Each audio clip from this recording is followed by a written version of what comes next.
Good money habits start with your very first paycheck. And if you just scored your first job, you've got an opportunity to jumpstart a healthy financial journey.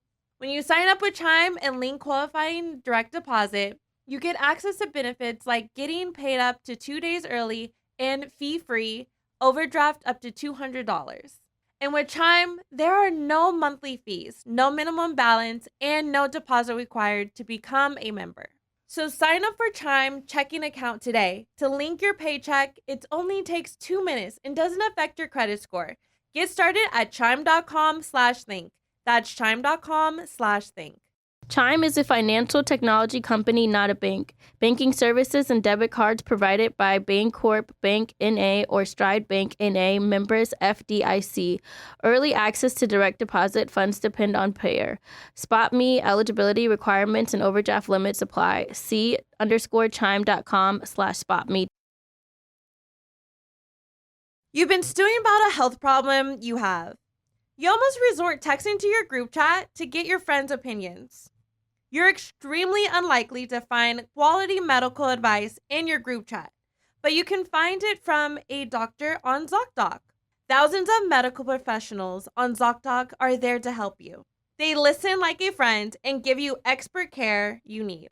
ZocDoc is the only free app that lets you find and book doctors who are patient-reviewed, take your insurance, and available when you need them, and treat almost every condition under the sun. No more doctor roulette or scouring the internet for questionable reviews. With ZocDoc, you have a trusted guide to connect you to your favorite doctor you haven't met yet. Millions of people use ZocDoc's free app to find and book a doctor in their neighborhood who is patient-reviewed and fits their needs and schedules just right. Go to ZocDoc.com/think and download the ZocDoc app for free. Then find and book a top-rated doctor today. Many are available within 24 hours. That's ZocDoc.com/think. ZocDoc.com/think.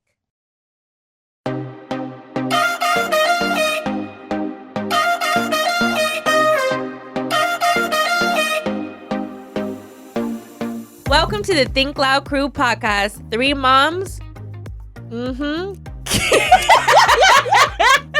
What was that? 3 moms keeping it real with relationships, WTF moments in our daily life.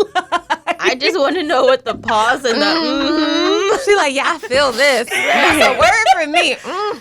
Oh my that God. Wasn't the, I don't know. I just blanked. Oh, Shannon. Take 2. Right. No, we're just going to leave that one there. Nope, you guys get the So Oh my Shannon's God. back and Kyle's gone. Where is Kyle? Kyle doesn't feel well, and she didn't want to get any of us sick, so she sat out this week. Smart of her. But I'm back, you guys. Hey, girl. Are we all excited? Yeah, and I Remy's am. back. And Remy's back. Hey. I'm excited I get to be with Remy. I know, right? I know we haven't recorded together yet. No, we haven't, because you and Brandon did yours, and I wasn't there. Oh, right. and Remy then just did last hers. week, You were and I was missing again. listening I'm like, is she on the avoiding way. me? Am I what? Avoiding me? No, girl. Just like Joking. getting your hair done Oh my God. on my day off. That was probably the funniest text ever.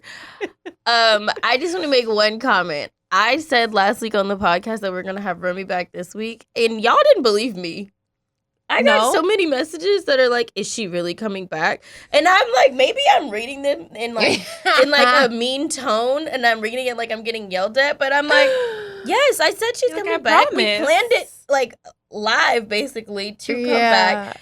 So look, she's back. I'm here. Look, I'm she's here. I wonder if it's because when we did the first podcast, we were like, oh, yeah, we're going to come back to talk about the wedding. 2 years later. And then we never did it. So I'm on y'all side. Literally, I'm on your side. No, I feel like you guys owe me an apology because Oh. maybe I was just reading the messages like, and not like, oh my God, is she coming back? I read them like, is she coming back because you're a liar? That's probably what they meant. Oh, you're trying to. Whatever. So you're trying to tell everybody you're not fake and you keep your word. But I do agree with Remy because last time her and Brandon were on, we were like, It's they're been a gonna minute. come back after Yes. the wedding. It's literally They didn't like come back. 10 2 years years. later. She's married, baby. Child later. We are now 3. Malachi is talking to him. Just Oh my He's goodness. in college. He's right, talking about, they're back now. Oh my But God. I was really happy with last week's episode, and I felt like our crew was really happy with it, and it just sparked like more conversations, more questions.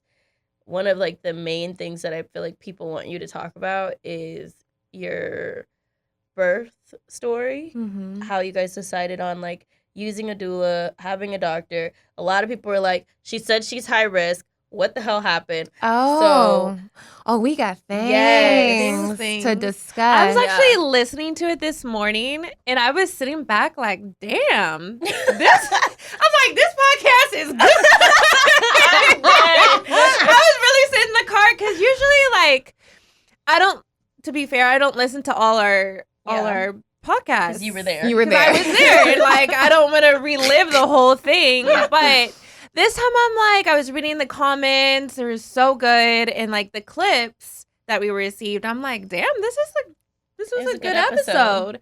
And then me just listening to it this morning, I didn't get through the whole thing, but I'm like, okay, Remy, I'm over here thinking all these things, like, oh, God, Shannon. Okay, really fast before Remy starts. Tell me. When I walk in, Shannon's like, I just listened to the podcast. I'm like, okay. And then she goes, like, I was listening to Remy talk about, like, celibacy and all these things. And I'm just thinking, like, should I be celibate? And then she's like, never mind. Like, I just realized, like, there's toys and all. And I just found, like, what sex is. right, I'm just discovering a new whole level of sex. I'm like, but I really had shy. I was like, I was just listening to Remy's story about her being celibate and Like, finding God and all this shit. Should And I I'm do just this? like, fuck. Like, do I I do had this? to. Oh my God. I love that. I love that it came up for you. Right. That you It were did, but interested. Cheyenne brought me back down. I brought her back to real life. to because Shannon life. I'm like, Shannon, I'm one of Remy is one of my best friends. Yes. I was with her throughout her celibacy. And a part of me was like, damn, should I be celibate? And then the other part of me was like, no. It was like, You're like, this isn't my no, journey. it wasn't my journey. And Yeah. I feel like sometimes when you hear people's journeys, Yes. it makes you question your own journey. And you have to find what your journey is. Now, if that becomes celibacy, I'm all for it. Yeah. But you right now are on a journey discovering your vagina. And I really like that journey. Y'all, it's a fun journey. She's never Oh my touched herself. I've never touched myself or had toys or anything. And now she's touching herself. She's finally met the way her you're looking vagina. at me. Is that? I think I've been ambushed. She has finally Sorry, met Remy. her vagina. We're not stopping it now. I think I've been ambushed. I would say that I did receive a lot of like personal messages asking for just like more clarity on why I became celibacy. And my prime answer to everyone was God convicted me directly. And it was a direct relationship. It wasn't this way. Yeah. Like it wasn't Yeah. from person to person. It was just what's this you vertical? and God, yeah. Is this vertical or horizontal? That's vertical. Okay. It was It's very it was a vertical conviction. I love that. And I think if it came from a human, then I would not have received it as well. But because it came directly from the source, like for me, You felt it was for me in that season. And like I said, he tried to convict me times and times and times and times, but that was the time I listened. So Time I listen. for everyone who is like deciding whether or not celibacy is for them, when you have a third involved, like the Lord, that was my third involved. Well, my second involved. Sorry, not third. When you I have was about to say, who's the second? I was thinking of marriage. Sorry. Oh. When you have a second involved, like it gives you accountability, but it's hard to be accountable to yourself, if that makes any sense. Like if I'm just being celibate for me, I'm not going to succeed. But I have to like I'm not doing this for myself. I'm doing this as a commitment I've made to the Lord. So that was the only way that I was able to keep my celibacy, because I would be letting someone else down. And But it's not just I do me. feel like when you started like your season of singleness, your celibacy, you did, how do I say it, inspire some other people in our friend group. Oh yeah, really? absolutely. Yeah. Yeah. And I feel like some of them did it or took it seriously in different ways, in their own ways, right? Yeah, Would you for agree? sure. that. I do agree. And I think like our lives end up being testimonies for other people and inspirations for other people. So although the conviction came vertically, the fruit lived out horizontally. So people got to see what that looked like for me and was like, oh, I could access a new level of all these things without doing that. And I could like actually like have a fruitful relationship, removing sex from and I it. feel like And one sometimes person you can't. I'm thinking about now is married. Is married. You literally just got married recently. Yeah. Yeah. Okay. We should have her on because I feel like it would be. She took the same route. Yeah, she took the same route.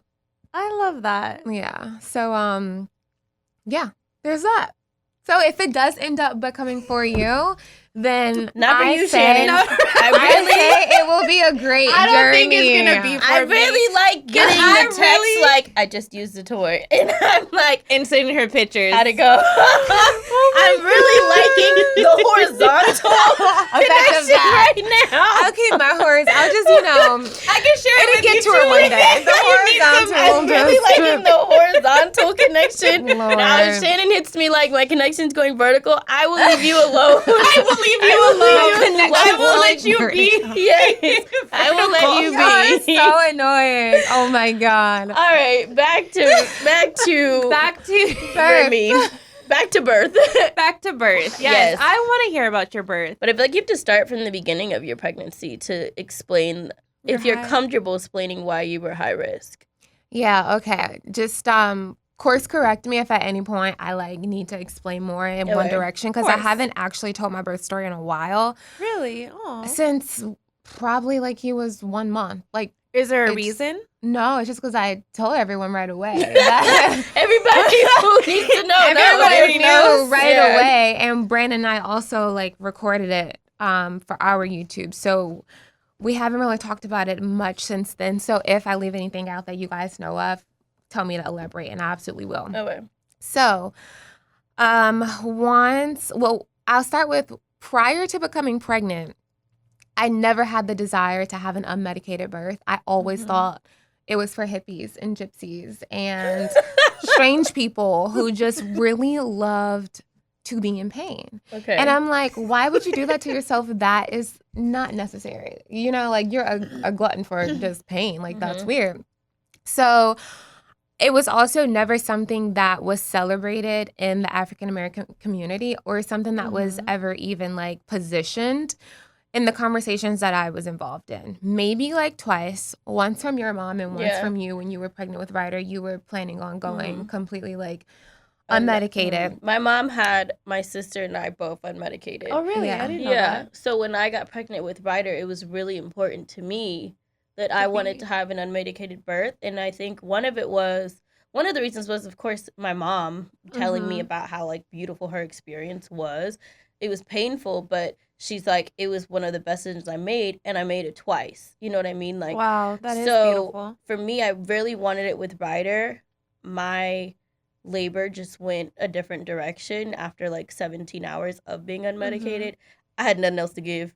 And me and God did like that vertical thing, and he was like, get the drugs. Get to the hospital. Get the drugs. And I would like to also say that every birth is special and beautiful. Yeah. And like, I love if that you just can't, said if that. you don't have the desire to have an unmedicated birth, don't. And if you want to have an unmedicated birth and can't, do not beat yourself up. Yeah. Because birth is the closest you get to death. Yes. It is a very crazy to think painful about.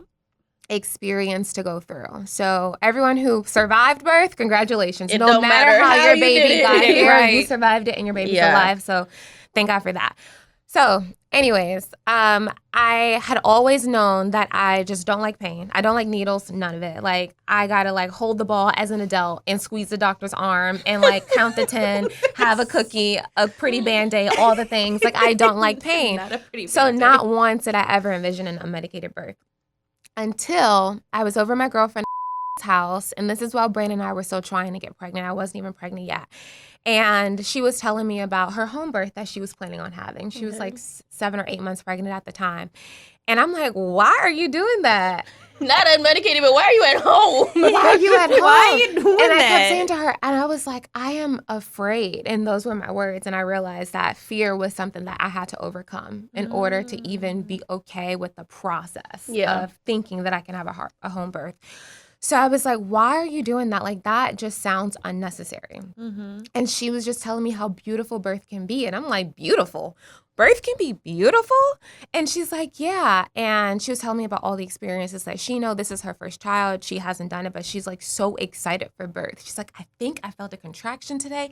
It was great. I'm like, Oh, no she one was has just like having a beautiful experience. No one has ever said this contraction feels good. I'm like, okay, my friend has lost it. I don't know what's going on, but like, I'm curious to know more. Yeah. So she was just giving me her experience about how excited she was for this birth and how she just feels like this is for her. Like, she's like, I was made to do this. Aww. Like, my body was created. And she just gave me such a different perspective on birth. And I'm like, wow, you're excited about the laboring. And I pretty much I said, oh, I want to be that happy about birth. Like, I want that to be my story. And I don't want to go into the 9th month in fear. I don't want to spend my whole pregnancy dreading or even looking forward to the epidural and looking forward to the Pitacoin or all the medicine just to get through it. I'm like, I want to enjoy my labor experience too.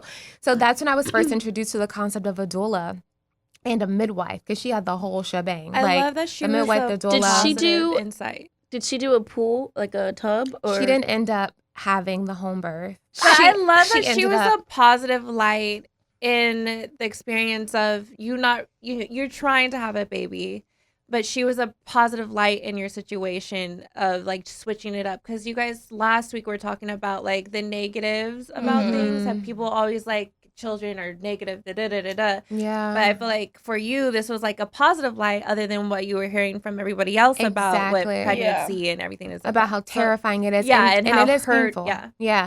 But it's just to look at the pain. And there's also this app called Christian Hypnobirthing that is amazing. I highly recommend it. This is not an ad sponsored or anything. They don't pay me for this. But at first I was a little freaked out by the process of hypnobirthing. I'm like, what is that? It sounds very strange. But I listened to it, and it is basically just speaking truths over yourself. It's affirmations. It's affirmations. Oh. And you're saying my body was created to do this. Every contraction is bringing me closer to meeting my baby. A lot of getting through unmedicated birth is mindset. It's so much mindset. And I had to just remember that with me, it's impossible. So I had to just tap into that higher strength. I can't do this on my own. But wait, I'm jumping around. So she gave me the perspective that birth can be a positive experience. Okay. So I was like, oh, I want this to be my story. Kind of like you with the celibacy yesterday, but then you changed your mind. But that was me. And I was like, I want this to be my story. And I'm like, if you could do it for her, you can do it for me. You can change my perspective on birth. And I was just on fire for birth after that. I did the research. Then we finally got pregnant. And then I'm like, yes, I'm pregnant. You're I can do it now. I get to do a home birth with the pool. So your friend did not end up doing the home birth? She didn't end up doing the home birth because the baby was breached. Oh. Yeah, but she ended up doing a vaginal delivery breached. Okay. Oh, that's beautiful. Yeah. So she still got to have her rainbow. She still got to experience The natural. Yeah. And that's a whole nother story. I'm gonna have her come tell you on that, Yeah. because it was crazy how she ended up actually being cleared to do a vaginal breach. I was going to say, I birth. feel a Wow. lot of times they try to get the baby to turn. And if not, they'll suggest a C-section or a Yep. cesarean. And that is the importance of a doula and a midwife, Did they because fight they for will her? advocate until the wheels fall See? off. And one thing about the doula that we picked, I made sure, because I was also, once again, the fear. I was fearful, but I turned my fear into knowledge when I was hearing all the reports about Black maternal mortality and how we were nearly 4 times more likely to die in childbirth. That's a real statistic. We are treated the worst when it comes to the healthcare system. It's one person said, we are as likely to die in childbirth as a Black man is in a traffic stop. That's crazy. I It's feel the like I can relate to discrimination in that childbirth. for my birth Really? with Parker. I feel like they didn't give two shits about me when I was there. And that's a lot of people's story. I didn't want that to be mine. So that's another I love reason I that. didn't want to have a hospital birth. And I know we can't control the birth, but we can control like the atmosphere. Yeah. So that's why I wanted to control my atmosphere and have a home birth. So I started interviewing doulas. And I was like, whoa, this is expensive. I was going to ask, is having a How doula is expensive? What's the price range, if you don't mind me asking? So the quotes we received started at $2,800 and Sheesh. ended at like $6,000. The one we went with was $4,000. Okay. Are they for like the whole pregnancy or whole just pregnancy. birth? Okay. Oh, okay. So to justify the cost, like both Brandon and I were like, that's too expensive. Let's just figure it out on our own. Let's watch YouTube. Yeah. Let's talk to Let's friends. figure it out. And we watched this documentary called Aftershock on Hulu. And it followed 3 families. All 3 of the moms died in childbirth because of negligence from the doctor. They did not have any pre-existing condition whatsoever. And typically when a mom dies in childbirth, it's because the medical team isn't communicating with each other when it's time to like switch shifts and do all the things. So we watched that. Brandon said, call Stacy and give her that deposit right now. He was like, $4,000 is a lot of money, but it's not more than your life. Yeah. That part. So like, it is expensive, but we spend money on nurseries. We spend money on birthday parties and baby showers and All the things. christenings. Like we spend money on everything. just like the stuff. But when it comes to spending money on your safety, we're like, that's too much. Yeah. So I had to shift my mindset on that because I was like, I need this crib for Malachi and this wallpaper and this rug, and that is the same amount as this doula. So we're gonna go with the nursery. Get the crib and the wallpaper. In the doula. Leave out all the other shit. So- no rocking chair. No rocking chair, exactly. Look, thank God for gifts because we wouldn't have had anything. But yeah, so the process of interviewing the doula, I made sure to talk to her about my direct concerns about me being an African American in the hospital. Yeah. And she told me how many times she had to switch the nursing staff. Because she witnessed how they treated their Black mamas differently than their white mamas. But she don't play. She will easily your doula say, was white. my right? doula was white. Okay. Yeah. But And she just did recognized. She recognized the difference. Okay. And she said, not on my watch. Like, she's Yeah. I such love an that. advocate. She stands up for you. And she took the time throughout our pregnancy to educate us on all of the elements of what could happen during birth. Like, she talked us through, like, in the instance that you do want to get an epidural, what is your code word? Because you may say, I want an epidural, but you're just saying that out of emotion. So for you to really, really want one, you need to go back and remember that code word. And do you want your baby to, do you want to have delayed cord clamping? Yeah. Do you want to have him tested for all the things right away? Do you want to put the stuff in his eyes? Like, we went through all the options, and I never knew that I had that option. Yeah. I never knew that I could decide if I wanted a teaching staff in the room with us. I didn't know that we could say, we only want the actual doctor, the nurse, and the attendant resident, or like whatever the case is, in our room. I had no idea that I could that I could options. set that standard.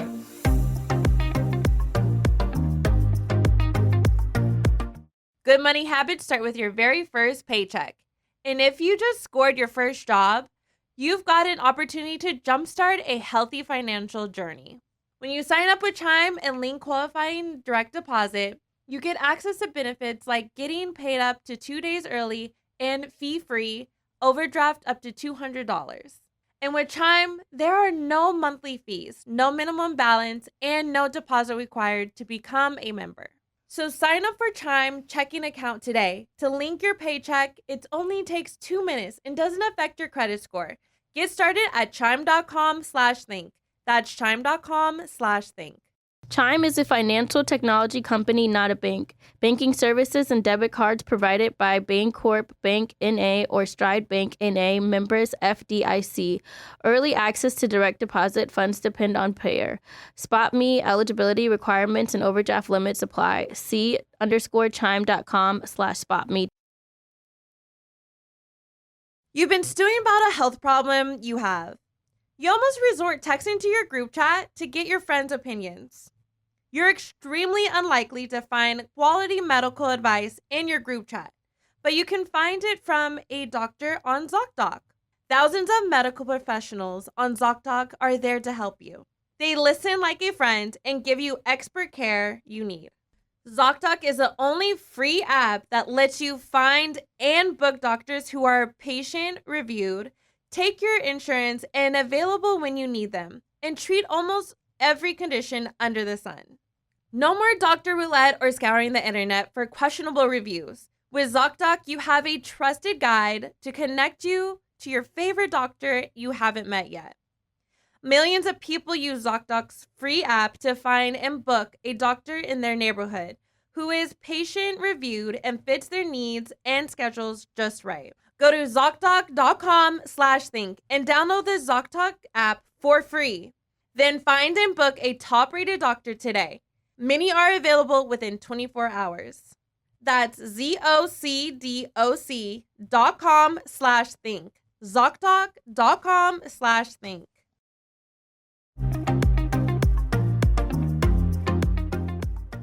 So when it came to just like the devastation of realizing that I could not have the home birth that I envisioned, Because you were high risk. because I was high risk. Remind me to get to the high risk Yes. part. Yes. When it came to the devastation of realizing that I couldn't have the home birth, she gave me so much peace in realizing that we could still have an experience that felt intimate and safe. In And the that hospital. is exactly what happened. Yeah. Like, I would pay the $4,000 Again. 3 times. Yeah. Again. So before Remy continues, I just want to talk about being an advocate. So when I was pregnant with Ryder, my mom talked a lot about you have to, number one, know what's happening in your body. And that means you need to read books. You need to watch videos. You need to do your own homework about what labor is so that if you feel something that you have read or have seen is wrong, you're able to explain what's happening with your body. If you don't know anything about labor or how the things should feel, Yeah. how are you going to be able to explain that? Or how are you going to be able to? So she was like basically telling me I needed to learn how to advocate for myself. And if I don't know anything about what labor is, how am I going to do that? Yeah. So That's very important. Education's so important. I bought It is. so many books and I'm saying if you're not in a position where you can't afford a doula, there are so many books that you can get. There's so many things that you can watch on YouTube for free that will teach you how to advocate for yourself. And then you need to find an advocate partner. So like when we got pregnant with Ace, the same books that I read when I was pregnant with Ryder, Zach read, so that he knew now what was happening with my body To make sure that to advocate for me. Like my mom knew how to advocate for me with Ryder because she's gone through it twice. Zach never went through labor. He didn't know how to. Yeah. He didn't know the things. He just knows that there's a vagina to learn the baby's coming out. So he so had to do his crazy. own homework and research to learn different pressure points, different ways that you can help your partner go through labor, and also know that doesn't look right, this doesn't feel right, and how to advocate for them. And all of that information is available without having to spend anything. So I just feel like I don't want people to hear the cost and then be like, well, I can't afford that. There's ways to get the same education aspect of books it and YouTube. through just There's Google. also resources for financial assistance when it comes to doulas. I'll send that to you that's so you good can to link know. it. I highly recommend it. Like, I know that, we could having a doula does not give you the excuse of being ignorant. Yes. You should still do the research. You should still sit with your partner and watch YouTube and read the books and Make sure learn you know. about Right. the stages of labor, and make sure that if your doula falls dead that day, that you and your partner have the tools to get through it without that person. there's we make a way to do a lot in life. You know, like if we want to go on a vacation, we're going to find that money to What's go the on that difference way. between a doula and a midwife? So a midwife is actually Delivering? trained to deliver the baby. The doula does not have a medical certification to deliver. They're trained to educate you and be your supporting birthing partner. No way. So I you need love to this have the talk. midwife to actually like deliver the baby and like do the sewing and all the things like a midwife does that. The I doula don't doesn't remember, touch and the- this is gonna sound so stupid, but I really don't remember if this was like a Lifetime movie or if this Not was a a real Lifetime movie. situation Probably a real where situation. I saw something, so nobody be like, "Girl, that was in a movie," but it really, I'm sure it's happened in real life where I saw that this mom was giving birth. She had a doula, she had a midwife. It was a home birth. Something went wrong. The baby ended up passing, and then the midwife got like sued and then put into jail. It sounds Really? like a Lifetime movie, but It may have been a it Lifetime may movie. have That sounds also a lot. been real life. So not like I had a point to that story. Well, why would but the midwife? she was liable in whatever I'm thinking about. I'm gonna go home and figure out if it was a movie or real life. But I'm sure that there's been times where someone's dropped the ball, and you know, a lot of Yeah. times when something like that so tragic happens, you want to find somebody to place to put the blame blame on, regardless of if it was just natural. I mean, it's a realistic outcome of birth. Like, that's why it's so serious, y'all. Like, I don't think we realize is so how serious. serious birth is. Yeah. Like, it's a I real just learned possibility so that you can much die. from Yeah, what just Remy said in hearing the from you beginning, guys. Nadia sent me that quote. It's in the Quran that birth is the closest you can get to dying without death. And I remember Nadia sent me that the morning that I went into labor with Ryder. And I was reading it, You're like, this is not helpful. and I'm laboring at home, and I'm like, I'm about to die. dying. I'm dying. actually It's about to happen. to I'm about to die. die. There is a transition that actually happens during childbirth. Like, Brandon will explain this to you as I was no longer there.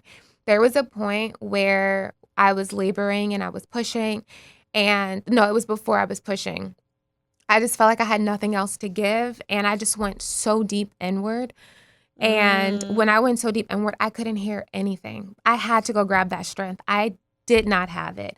My doula was in my ear counting, and her voice helped me tremendously. Brandon was like praying over me, and I could hear the echoes, but I was not there. But you're in like a And fog. I was in a fog. I was so gone that I physically felt my body regain consciousness. How long do you think And, that lasted? It probably lasted about 2 minutes. But Yeah. it felt like an eternity. yeah. But I came back ready. And Brandon, and as I was like, I went back and watched the birth video. You hear Brandon asking the doula like, why isn't she responding to me? Is she okay? That Like, just what's gave me wrong? Why isn't chills. she answering me? My doula said she went to go get the baby. Oh, And then I Stop. came back and I'm like, I'm ready to do this. He came out in Why like am I 4 gonna pushes. cry?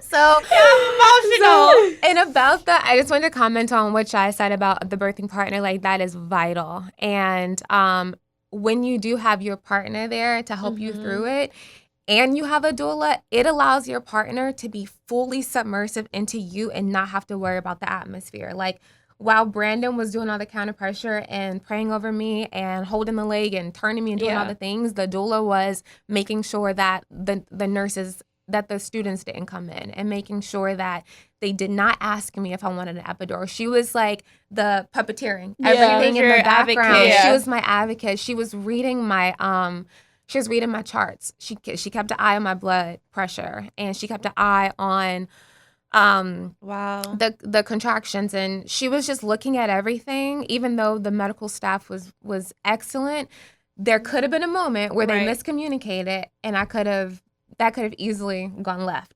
So when your partner is able to fully focus on you and be present during that birthing experience, I think that makes such a big difference too, where they don't have the responsibility of making sure that your wishes are being met.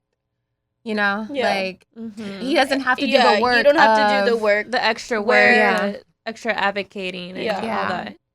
I wish, just listening to your guys' story and like advocating, I wish when I had Parker, I had more advocates within my room. Yeah. I don't think that I had enough knowledge, or Robert had enough knowledge of what I was going through. And in that time, that could have prevented me from having an emergency C-section. Yeah. That could have prevented me from feeling like I wasn't alive after I had Parker, I don't think I was even physically there because they put so many drugs within me. So I wish, I just hearing like different stories and hearing you guys like advocating in the knowledge of that's out there, you know, like I pray that onto my next child to have like this a more beautiful, healthy birth. Yeah. And it starts with the knowledge. Like now that you know that it's possible, you'll absolutely go for it next time. And like last time you just didn't know that was possible. And there is redemption. So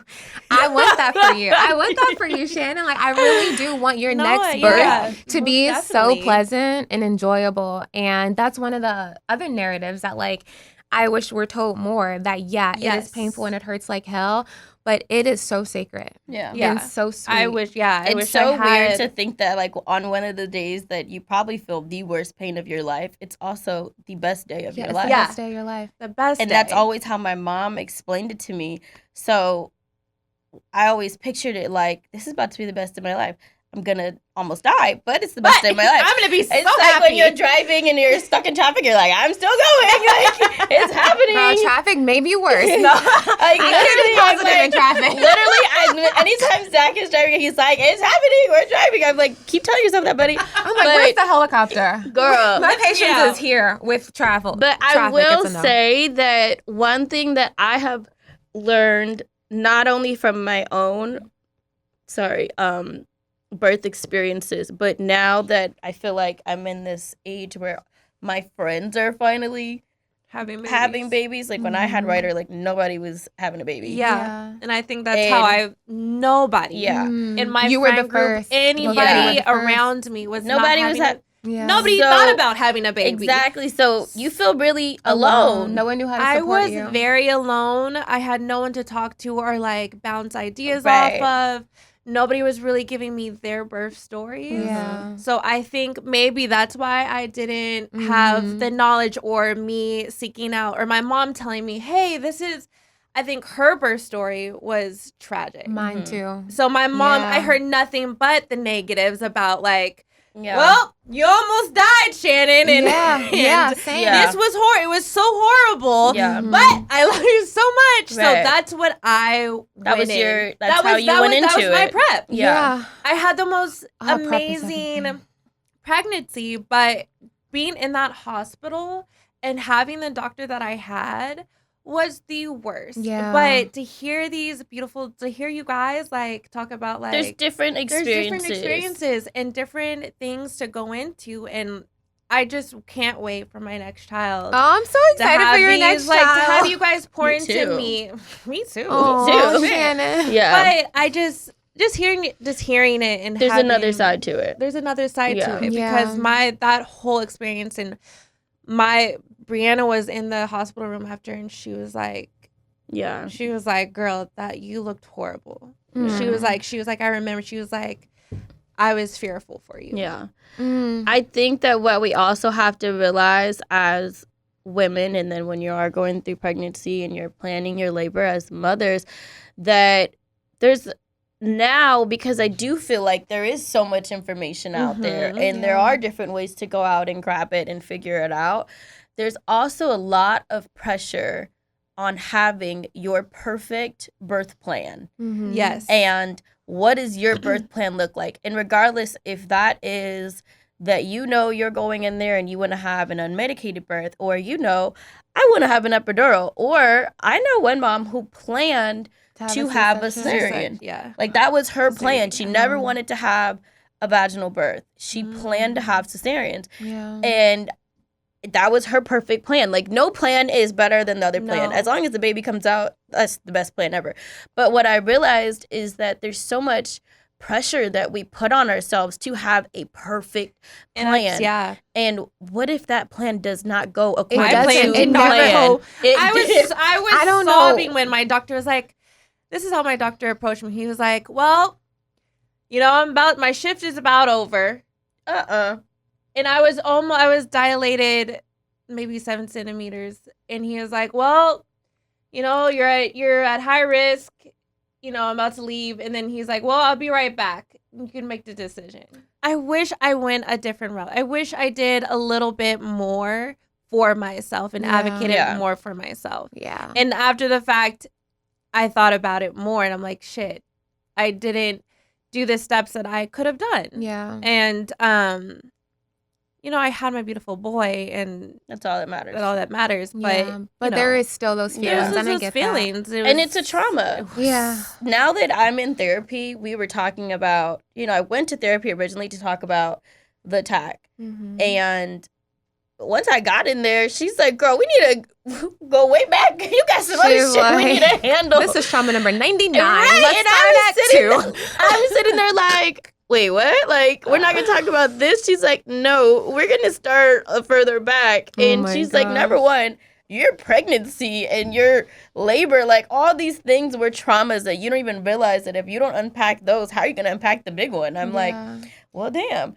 But I think the biggest learning lesson, is that how you say it? Learning lesson, yeah. Is that I put so much pressure on myself to have this birth plan for Ryder like my mom had. My mom just spoke so highly of her unmedicated labor with me and my sister, and it was the best thing, and she felt everything in the ring of fire and like all these things. The ring of fire is terrible. She talked about it so much and just made it seem so beautiful that I wanted that. And I was willing to die to get it. Like, I did not want to go to a hospital because I just knew if I go to the hospital, I'm going to get medicine. Like, in my head, I knew that there's no way that I'm going to be able to. You didn't think that you could have the unmedicated birth at the hospital? I didn't think that I would have, like, the willpower, knowing that the medicine is down the hall, to be able to say no.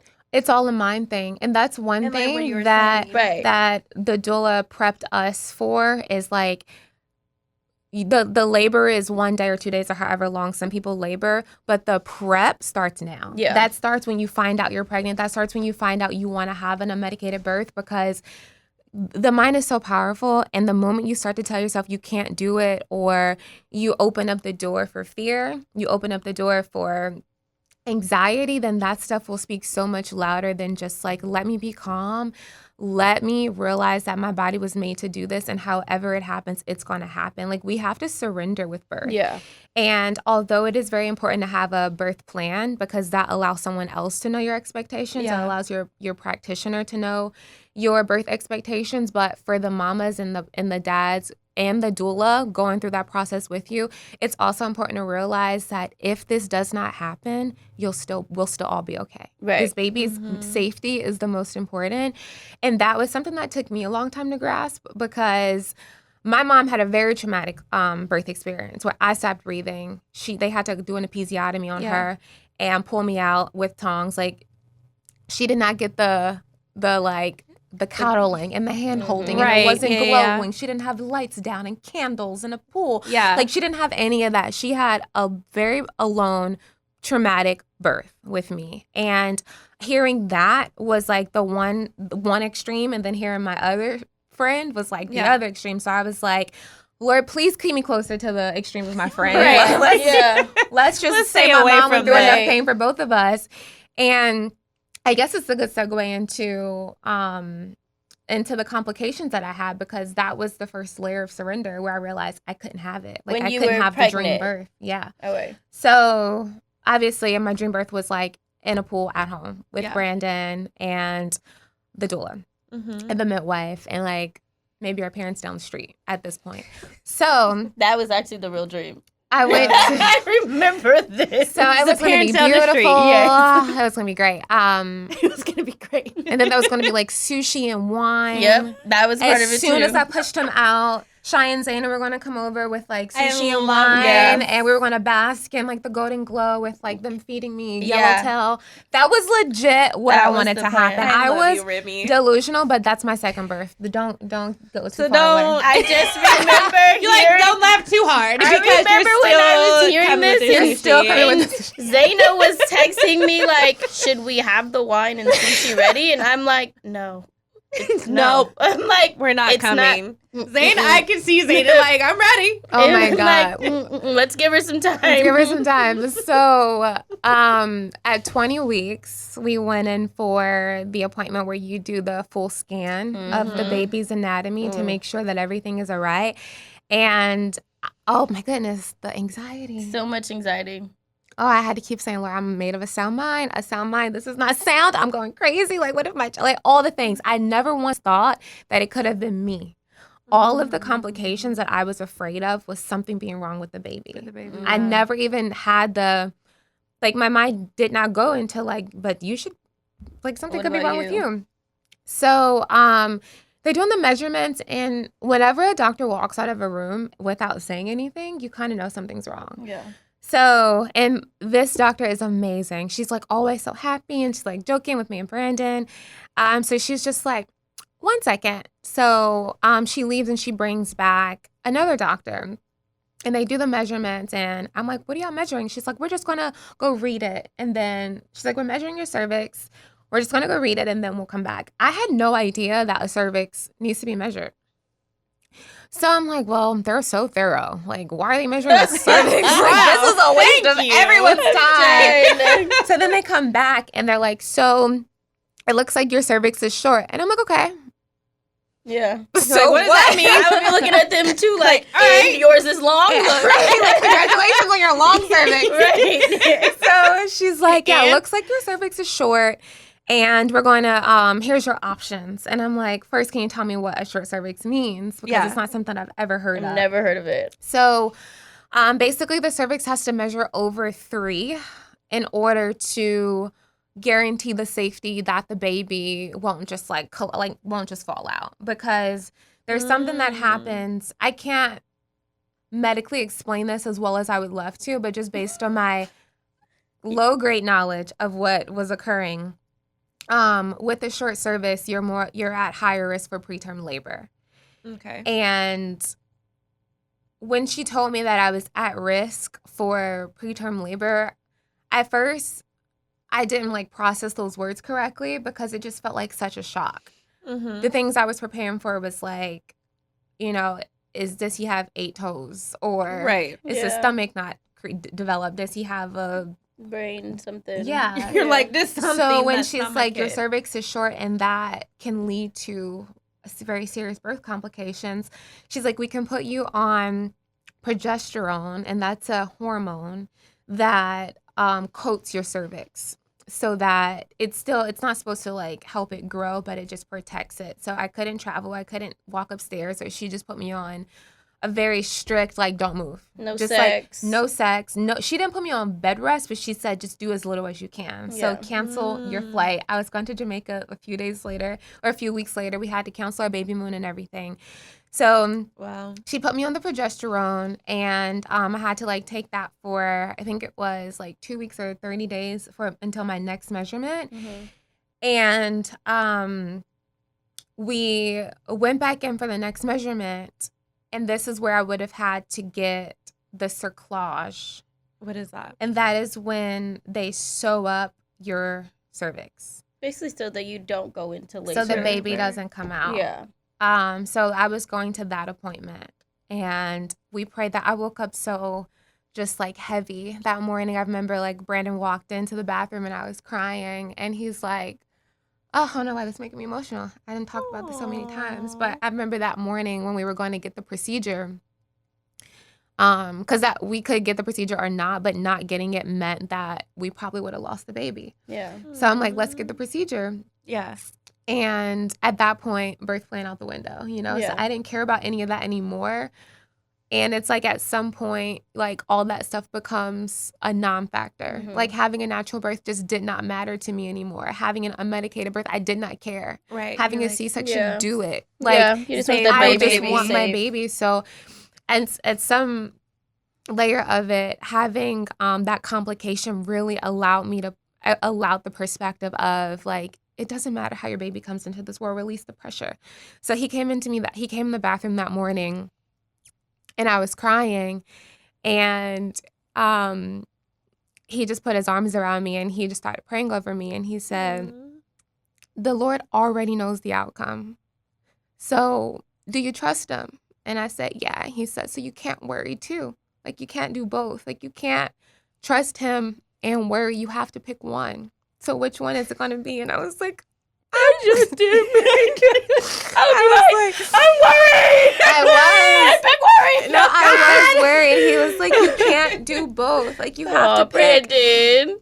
And I was like, I can't pick right now. And I was like, I want to trust him, and I do trust him, but I'm so afraid. Like I'm scared. Yeah. I don't know what's going to happen. And he's like, it's already done. Like you can worry all day long, but guess what? The outcome has been decided.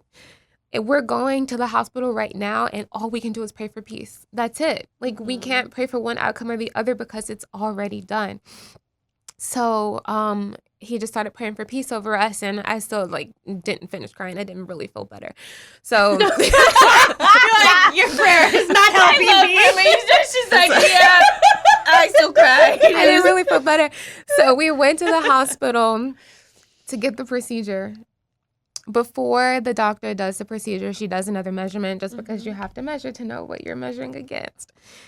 And she leaves the room again. I'm like, it's even shorter now. You're like, why? So she comes back and she's like, we don't have to do this procedure. Your That is cervix, so good. your cervix grew. I look at Brandon. He looks at me and we're like, no freaking way. You mean to tell me she was like, I did not expect this as an outcome. Like we were ready to do the Wow. surgery today. Your cervix grew. And it was just such a kiss from God. Like it was just like, can you just trust me, girl? Like Right. how many times do I have to just say, trust me, I'll handle it? Wow. And it was just such a sweet moment. But I was still high risk. Right. Getting the surgery or not, like regardless of the fact that my cervix grew, I was still high risk until I made it to 37 weeks. How often do people's cervix grow over those 30? It's very uncommon. Your cervix doesn't grow or That's shrink. crazy. So, I'm just like, the whole time that Remy was going through this, when she sent us like the first initial text explaining the short cervix, Yeah. and we were all like, what the hell is that? I'd never even heard of that. So I went to some of my other mom friends yeah. who have had babies, and I'm like, have you ever heard of this? Because now at this point, I feel like I'm on like friend survival mode. Like, Right. Like, how do help I me? How do I help tell my my friends? friend like having a short cervix is okay? You know what I Right. mean? Like, because you just don't Giving know. positive affirmations. And Right. It's like, you're Yeah. okay. Well, I went to one of my friends, Ashley, Mm-hmm. and she's talked about this, so I don't feel bad like saying her name. Mm-hmm. And she literally immediately was like, oh no. Yeah. And I'm like, what? Oh, no, what? Right. Right, what? She's like, Shy, that's what happened to me. And they lost their first baby. Oh, She had shit. a short cervix. And the doctor didn't catch it in time. They did not catch it. She had her baby early. Oh So my she God. was like, So many mamas go into preterm labor not even knowing that their cervix yeah, is short. she had no idea. Do So- doctors not often check the cervix within those Guessing checkups? not. I'm going to guess not. Yeah. Because so many moms, Yeah. yeah. go through So when I was talking to Ashley Wow. about it, it was really hard for me to talk to her, knowing her experience, all while Remy is that. Going through having hers. a similar experience. And Ashley was just like taking her own experience, which is life-changing and traumatic. And she's like, thank God They caught they it. caught it. You know, like Yeah. she was like, I can talk to Remy about my own personal experience from the standpoint of not having it caught. But now that she does know she has one, she's had 2 other healthy, children. Babies. Beautiful, Since yeah. then, her pregnancies are just always high risk. So because she knows she has a short cervix, hers did not grow like Remy's in the end of it.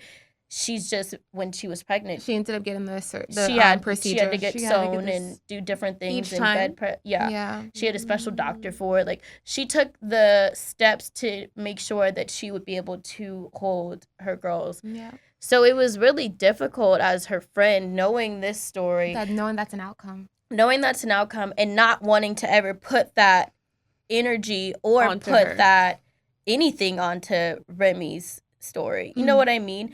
Of course. And Oh, that was such a hard time. Just it was reliving really, that. really Oh, hard. God, that was I difficult. feel like it was hard for all of us. Yeah. I mean, of course, it's hard for her. She's carrying the baby. She's carrying the But baby. as her friend, like, you want to feel everything that your friends feel. Of course. And knowing this outcome, knowing this, I'm like, knowing that you are actually yes, like high likely risk to lose your day baby. that Yeah. Remy was supposed to Yeah. get her procedure, she sends a video, and I can literally picture it of you guys on the street, and it's you and Brandon. Now I'm gonna cry. And they like send this video out to all of us about how like her cervix grew. And I literally sat there and cried watching it because I'm like, because you what were was on I that going to do journey with as her friend Yeah. if her outcome was different? It was so was that- too yeah. much. I couldn't It was imagine. like way too much for me. Yeah. And I'm like not even in the relationship. It was very or intense. parent. And it's like after praying so hard for a baby, like we had the difficulty getting pregnant, and we finally got pregnant, and then we had 19 great weeks of celebrating the pregnancy, and then we found out that we could lose the pregnancy. Yeah. So we're like, Lord, this is your child before it's ours, but like, why would you give them to us if we're just going to lose them? But it's just still like you just have to trust, and it's like just this constant battle of surrendering, even if it means you're going to lose your child. And that is such a hard surrender. That's so hard. And there's just like really nothing that can prepare you for something like that. So that made me really, that situation was the reason why I could not qualify for a home birth, because I had a short cervix. And after 37 weeks, we ended up getting cleared as no risk. Then we realized that I was high risk again. Because at 37 weeks, you can qualify for the home birth. I mean, for birth center birth. I remember you said that. So I was like, oh, it's still possible. I could still have could the still birth do of my something, dreams. yeah. And then we realized that I was at risk for internal bleeding my and hemorrhaging. And that is another main reason why African-American moms die in childbirth is hemorrhaging. Brandon's like, we're not risking it at all. We're doing this hospital birth. I don't care what doctor He's clears like, I'm you. going to pull up to the hospital. He's like, you gotta just let it go. Right. You have to just release it. And that's what Shai was saying about like it's like great to dream about a plan. Right. It's so sweet to hold on to Yeah. this amazing thing, but we do have to come to terms where if that plan can't happen, that we don't choose our want over the safety of our child yeah. and of us. Never, And yeah. of us. I think at big times we forget about us. Like when you were saying you're going into your 20-week appointment thinking, what the heck can be wrong with my child, and not ever thinking about yourself. What's going on with our bodies? Yeah, we have to realize that we're still here. Right. Yeah. We're And we're still living. We're creating. And we're actually carrying the baby. Yeah. So It is crazy all that we do is- think about. We really Yes. do think about as moms, like what's going on with my child inside me, and not the health of who we are and our bodies. Yeah. Because we're still, We still need to be is looked after tough. too. that starts with like how we are as mothers. Like it's internal. I feel like we're just automatically just thinking Child, about our child, child, and we're not thinking about us. Yeah. But Yeah. then that's why But we have sometimes to pour into us. you have to step back We and have it's like, to make sure we are okay. what before kind our of child- mom are first. you going to be for this child if you're you not are healthy? so depleted? Yeah. You're You gonna be- only you can can't. give what you have inside Yeah. of you. So we had the doula, and she was like, we're switching to hospital birth, and that's just what's going to happen. And sorry, not switching, we're staying with hospital birth, and that's what's going to happen. Yeah. Because if you hemorrhage, they're going to have everything you need there. If we're at a birthing center, they're not. If you're home, we're going to have to airlift you to the hospital to get you blood. And she's like, it's not worth it. Like, the one thing I loved about her is she was not like, okay, you figure it out and you let me know and we'll support you. She just wasn't She like was- flowy. She was no. straight to the point. Yeah. She's very I like matter of that. fact. but also super supportive, but she wouldn't allow me to be in danger. Yeah. She's like, this is not a good idea. Like, we're going to have to airlift you if you hemorrhage. Yeah. You might not make it. Girl. And Remy's like, That sounds fun. So I can't do that. Finally get a helicopter ride. So I say all that to say that we did end up having the hospital birth. And funny story about actually going into labor was it was the Thursday. I was like 38 or 39 weeks. I think 38 weeks because he ended up coming early. Mm-hmm. It was a Thursday. My mom had come into town to braid my hair because I didn't want to go into labor looking like this and then have like afro. Yeah. Like, because I still wanted the moments of like recording the labor. I wanted to hold on to all the things that I wanted to do at the home birth, but like happened at a hospital. And I'm like, Mom, I need to look pretty. Come do my hair. So she came to town to braid my hair. And she went to my doctor appointment with me. The whole pregnancy, she's wanted to come to a doctor appointment, but they only allow one person. And Brandon is just like, he's such an amazing hands-on dad that like we wanted to go through the experience together. But like towards the end, he was like, let's let her come to an appointment. Yeah. I'm like, thank you. I really wanted her to be there, but I didn't want to like kick you to the side. So she came in town. We went to this appointment together, which is her and I. And the doctor's like, should we do a cervical check? And I'm like, no. My mom's like, yes. Yeah. Let's do. She just wanted to see some action. Yeah. Do something. I need to see Because stuff. the doctor's just measuring me and like taking my weight and doing my blood But pressure. a cervical check will see if you're dilated. To see if I'm dilated. I'm like, Mom, a part of my birth plan is no cervical check. I just don't want to know. I just want it to happen. And she's like, Check her. let's do a cervical check. Open your legs. So I called Brandon on FaceTime, and he does not pick up the phone. So now I'm like, what is wrong? Is he okay? And my mom's like, it's fine. Let's just do the cervical check. I'm like, She's like, girl, I want to see. okay, fine. Let's do it. Nothing's going to happen, but my mom just wants the drama. Because she didn't see an ultrasound or anything. So, the doctor does the cervical check, and she's like, I feel his head. And I'm like, what? She said, you're 3 centimeters dilated. I said, what?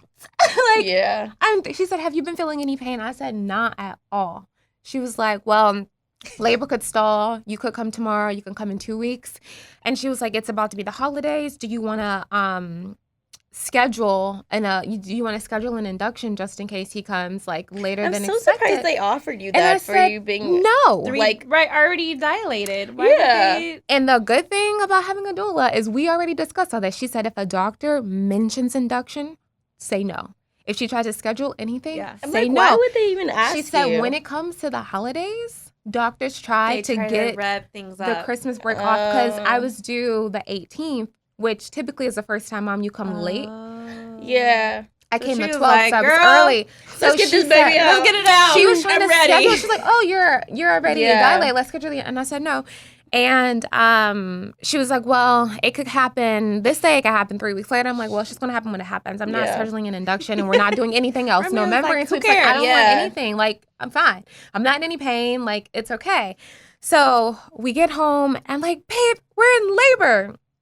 And not realizing that something was like very wrong with Brandon, he tells me that he got into this freak accident at the gym in the bar, like collapsed his head up. We had to end up taking him to the emergency room. Stop it. And we're in the hospital with him while I'm in like fake labor. So I'm telling all the doctors like, hey, I'm in labor. hey, just so we're clear, I'm in labor. But he almost broke his neck at the gym. But here, over there, But I he don't know may or what's may going not on. have a concussion, but I'm in labor. Oh my baby's God. We're in labor. So let's love just you, fast Remy. forward through that. And he just does not get the attention he needs because now I'm in labor. They give him like No. Tylenol. I was checking on Brandon because I just knew he was not getting any attention. Poor thing is like, I heard there was a hurting. gym. Are you okay? He gave me like the full synopsis. I'm like, oh, my friend needs somebody to talk to. God. So my mom was here and nothing happened at all. Like I just didn't know what was going on, but I didn't start feeling contractions. So let's just fast forward to Sunday. She decides to go home. And I'm glad she left because Brandon and I had the one thing that we wanted to hold on to from the home labor was us laboring together. Like we really wanted to experience this with our parents, but at the same time, like we have spent so much time with the doula prior to the birth to like learn about breathing, to understand that our body was made to do this. Like each contraction brings you closer to meeting your I love baby. how you say and that. the waves and like you're feeling it all. And he's counter pressure and he knows all the poses. So like we had birth prep, like we were in training for this day, and it was us training. So not you and your mom, yeah, not him and his mom. exactly. You So too. we wanted to stay true because that also introduced the element of like worry for me because I'm like, this is the atmosphere that we wanted to happen, and now I feel like it's interrupted. And that sounds really harsh even to feel, but I was like, I just really want to experience this with Brandon. And my mom like knew that. She's very understanding. At first I think it was hard because she wanted to be in the room, and rightfully so. I would love to be in the room with when my baby gives birth, but I'm really happy that she allowed Brandon and I the space to birth on our own. So she left not knowing that the baby was coming in just 12 hours. She left Sunday night, and she landed.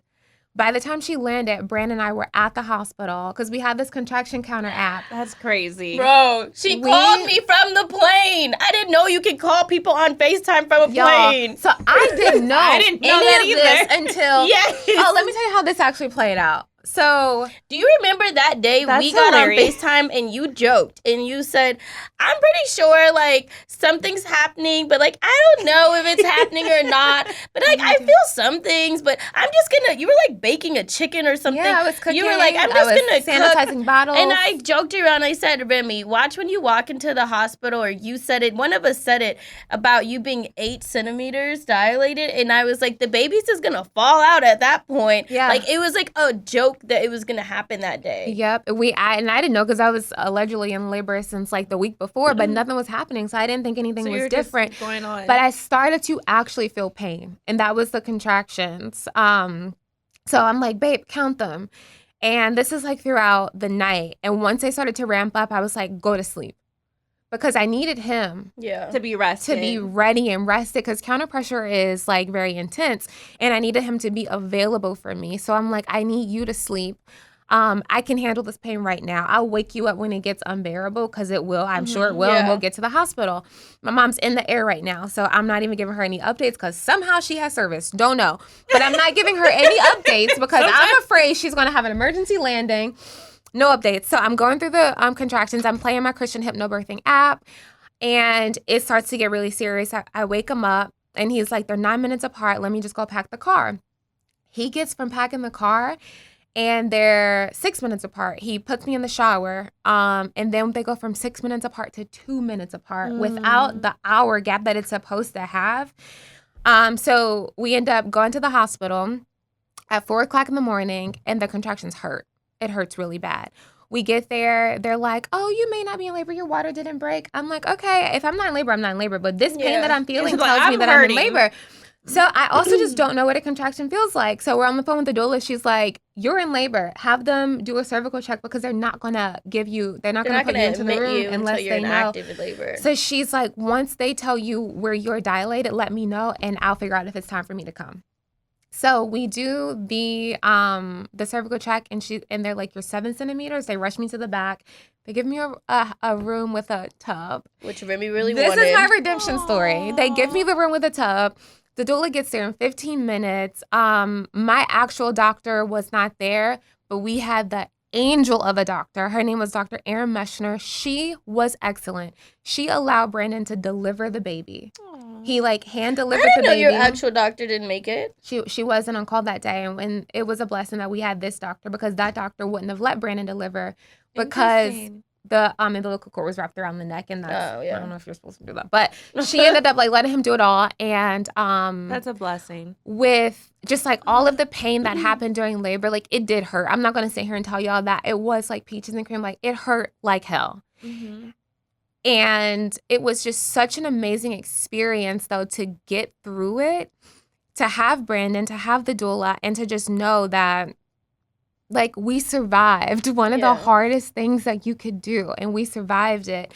So after after the baby, like, it really did hurt a lot. So the baby came. Remy is like, I'm gonna say that one more time. I just need to emphasize, like, when it was time to push, my doula was such an angel in my ear. Her voice was so sweet. Brandon's doing all the things, blah, blah, blah. He comes out, and I collapse. I physically can't even do the afterbirth. Like, God gave me just enough strength to get this baby out.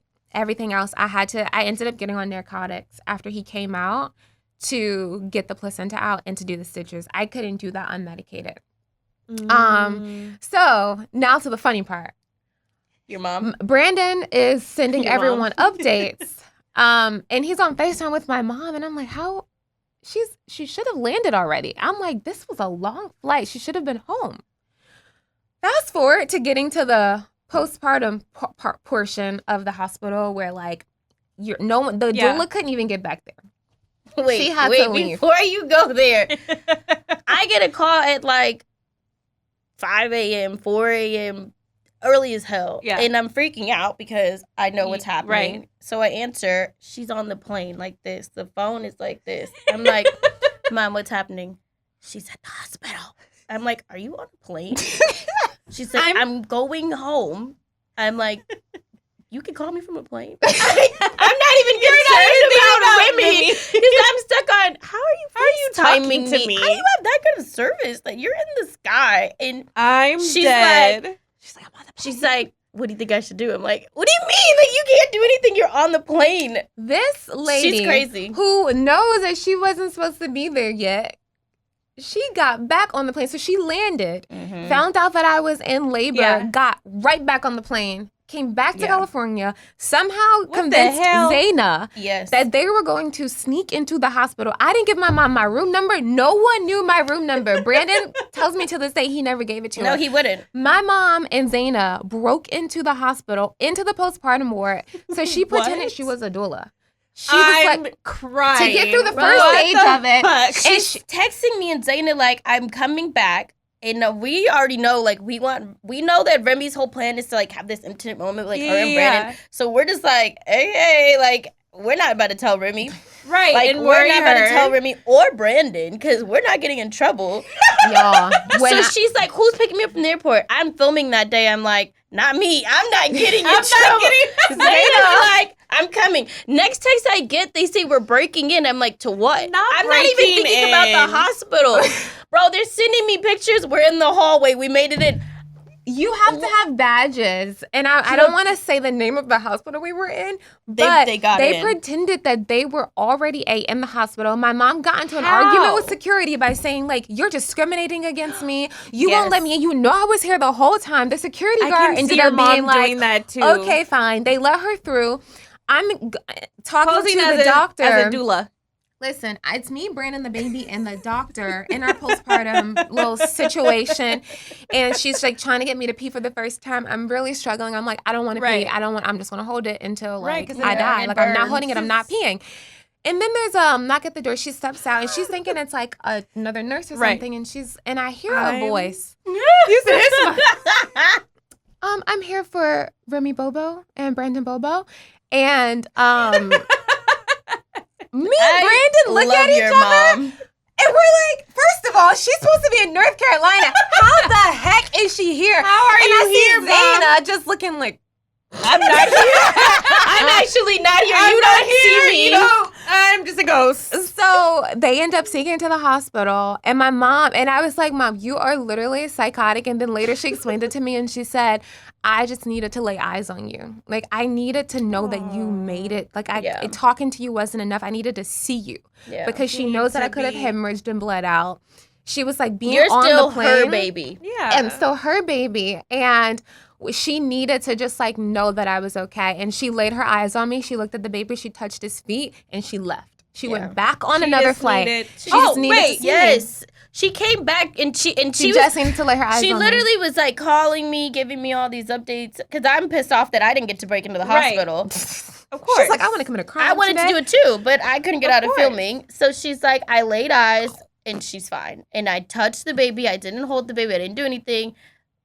Your mom literally and she did just that. came, saw, and Yeah, I and love dipped. you. And bye. I thought it was the best thing ever. Yeah. So I was really I happy love that that moment. she got to break in. She got to break in. It was What such did a Zaina do? sweet birth. Stood there like a ghost. Yeah, you know. she was like, hey. Oh. No, it was a very, very. I'm not here. Yeah. I don't see anything. Yeah. I it feel was like great. Remy was very intentional and adamant about what they wanted, and we all wanted to respect it Yeah. and still play a role. Yeah. No, I love that, and that's a good friend. Like, Yeah. okay, I'm gonna stay right here because I know you guys want your own peace. But I'm with also each the other. driver of your mom. Of your mom breaking into the Yeah. hospital. It was good. I was actually happy that she didn't listen. You know, sometimes you think you know what you want. Mhm. But when I saw her, I felt so relieved. Yeah. Like, I was so complete. And I was like, oh, I wish she could stay.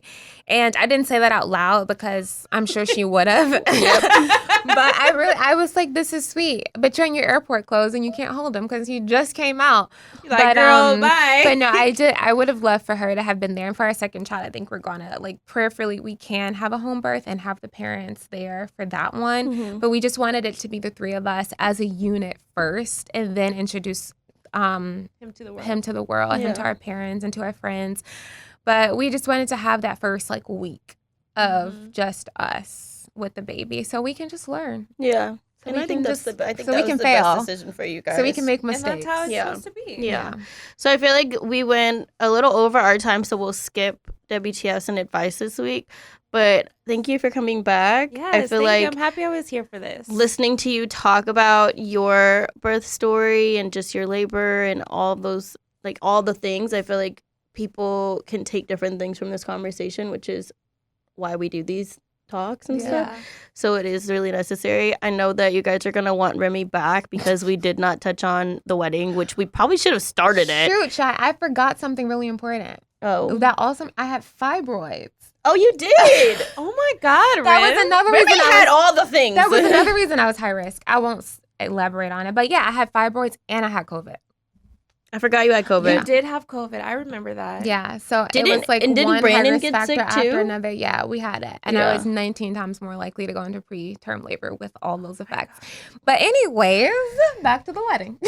So we're gonna clearly have to have Remy back, and I know that a lot of people are like, okay, now I want to hear Brandon's perspective, especially Yeah. with labor. I feel like they're Mm. gonna want to hear. I'm sorry, I'm like mid trying to call an Uber because I have this meeting right now and I forgot. But anyway, I know they're gonna want to hear Brandon's perspective also. So we're gonna have to schedule when you guys can both come back at the same time, so we can hear like Brandon talk about all these things, and That would be great. I'd love to hear him I'd talk love to about hear like it when too. you yeah. basically passed out, because I feel like the when he described it to me at first, he was like, she was not there, like she was died. gone, she died, Yeah. and she came back. So we have to have Brandon on. But I appreciate you guys always like commenting, giving us good feedback. Don't forget to go and check out Remy and Brandon's YouTube. They just put up a video this week, and I watched it, and I was dying laughing at something. Which one was it? The video you just put up. Not Was it your Was it Mother's Day? yes, but I was Oh. laughing at Was it something, Mother's Day? Yeah, probably. I don't or know. maybe I was crying. I was crying the whole Mother's Day. Maybe that's why I was laughing. I You were watched laughing at her it and I'm cry. like, look at my friend. I cried the whole day. There's this one scene where Remy walks out at the balcony and she gets so emotional, I think, with seeing like the ocean front and just like Yeah. all the love feels. you. And I was drinking wine watching it, and You're I'm just watching it chuckling? and I'm like chuckling at Remy crying, not because I'm laughing at her crying, but I'm just like, look at my friend. Like, look at her crying on the balcony. Look at the I was ocean. so dramatic. So Like- dramatic. I'm like, only Remy. So it was really, really cute to watch. So you guys make sure you check out their YouTube channel. It will give you all the feels. All of them. Gave Shy all It the gave me, feels. I was like, you He crying. did such a good job. Oh, He that was did sweet. such a good job. But Yeah. don't forget to follow us at the Think Loud Crew. You can check us out on any podcast platform and watch our YouTube channel. And you can follow me at Shy Not Shy. And you can follow me at Hair by Shannon C. Remy. You can follow me at Remy Chantel Bobo And on your Instagram. And my YouTube, which I still don't know the name of. I think Jesus it's Remy. Christ. You And, don't know the name I of always it? get confused if it's Remy or Brandon and Remy. It is Remy and Brandon Bobo. I hate her, y'all. So yeah, follow us there and follow our journey. Yeah, it's really, really like refreshing. I don't know if that's the right word, but I watch good it and I word. feel like it's like refreshing to watch. To see it. It's Remy and Brandon Bobo. I had to look. I'm done. Okay, go and follow and subscribe to their YouTube. And don't forget to tell your crew about our crew, and we'll be back next week. And we have some very special guests next week that I think we're all really excited for, but I'm not going to tell you who. So I want to know who. I'll tell you when we're done with this. All right. Bye. Bye. Thanks for having me again, guys.